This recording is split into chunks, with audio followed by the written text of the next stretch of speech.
Robert Sylvester Kelly, known to the world as R. Kelly, was born on January 8, 1967, in Chicago, on the south side of the city. He didn't come from money, and his early life was unstable, shaped by poverty and difficult family circumstances. School was never easy for him. He struggled heavily with reading and writing, and teachers noticed early on that academics just weren't where he shined. Music, on the other hand, came naturally. Singing felt instinctive to him, almost like a second language. As a teenager, R. Kelly began performing at local talent shows and on the streets of Chicago. He realized pretty quickly that music wasn't just a passion, it was his way out. By the late 1980s, that determination paid off when he joined an R&B group called Public Announcement. The group gained attention fast, but it was obvious R. Kelly was the driving force. He wasn't just singing, he was writing and producing too. Industry insiders started paying attention. In 1993, he decided to go solo. That same year, he released his debut album, 12 Play. The album exploded.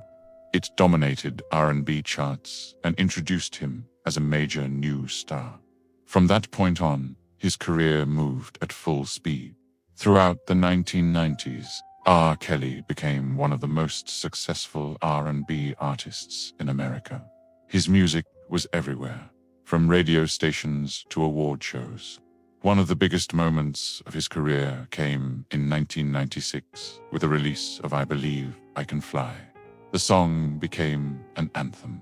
It played at graduations, sports events, and award ceremonies. It earned him Grammy Awards and turned him into a household name.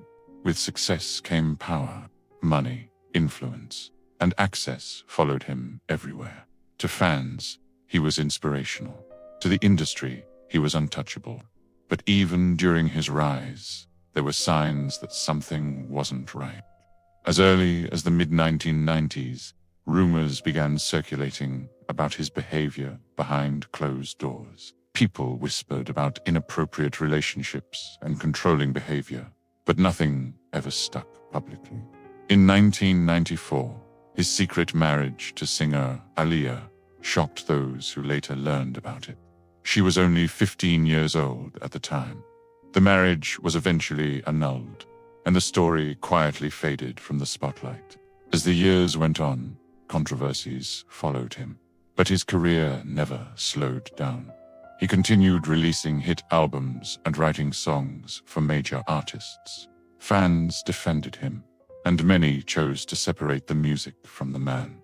In the early 2000s, disturbing videos and allegations surfaced publicly. The media exploded. Yet, once again, R. Kelly walked free, and many people believed the worst was behind him. For a long time, it seemed like nothing could touch him. He kept performing. He kept touring. He kept making money. That changed years later. Survivors began speaking openly, sharing detailed accounts of manipulation, isolation, and long-term abuse. This time, the stories were impossible to ignore. In 2019, federal authorities arrested R. Kelly. He was charged with multiple serious federal crimes, including trafficking-related offenses and organized exploitation. The image of a music icon collapsed almost overnight. During the trial, witnesses described how fame and control were used to silence victims for years. The courtroom heard stories that stretched back decades, showing patterns that could no longer be dismissed as rumors. In 2021, a jury found R. Kelly guilty on all major counts. The verdict marked the end of his public career. In 2022, he was sentenced to 30 years in federal prison. A man who once filled arenas now faced life behind bars. Today, R. Kelly's name is no longer associated with chart-topping hits or awards. It stands as a cautionary story about power, fame, and how long the truth can stay buried. His rise was massive, his fall even bigger. and his story remains one of the most disturbing chapters in American music history.